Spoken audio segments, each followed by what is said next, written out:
जनतेच्या वतीनं महायुतीचे उमेदवार आमचे आमदार दिलीप काका बनकर यांची घड्याळ निशाणी या निशाणीवर लोक का मतदान करणार आहे?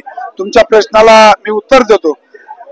प्रत्येक शेतकऱ्याला माहित झालंय, प्रत्येक जनतेला माहित झालंय का जे केंद्रामध्ये सरकार आहे त्याच्याच विचाराचं सरकार हे विधानसभेमध्ये दिलं पाहिजेत. याचं कारण केंद्र हे समुद्र असतो आणि ज्या योजना येत आहे ते केंद्राच्या मार्फतच येत आहे. आणि शेतकरी म्हणून तुम्हाला काय लाभ झाला? शेतकरी म्हणून आम्हाला तीन HP ची मोटर, 5 HP ची मोटर, 7.5 HP ची मोटर इथपर्यंतची आम्हाला बिलं माफ झाली. आमची दिवाळी सुख समाधानाची गेली.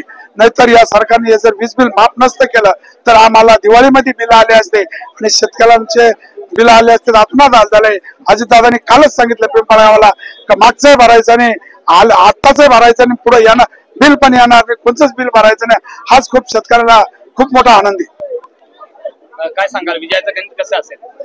विजयाचं गणित आज आमच्या बरोबर BJP असेल, जे आमच्या शिवसेना असेल, हे सर्वच मित्र पक्ष हे दिलीप काकांना पाठिंबा. आज येथील कदम सारखे माणसं का जे मोठं 40,000 मताचं गाव आहे ओझर, तिथं पण येथील कदमांमुळे आता काकांचा खूप मोठा फायदा होणार आहे.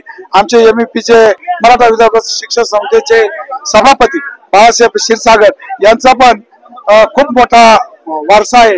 निफाड भाग, उगाव भाग, लासलगाव तिथे बाजार समितीचे हे असे लोक जर काकांच्या पाठीमागे आले, जनता तर काकांच्या पाठीमागे आहेत. हाच आमचं विजयाचं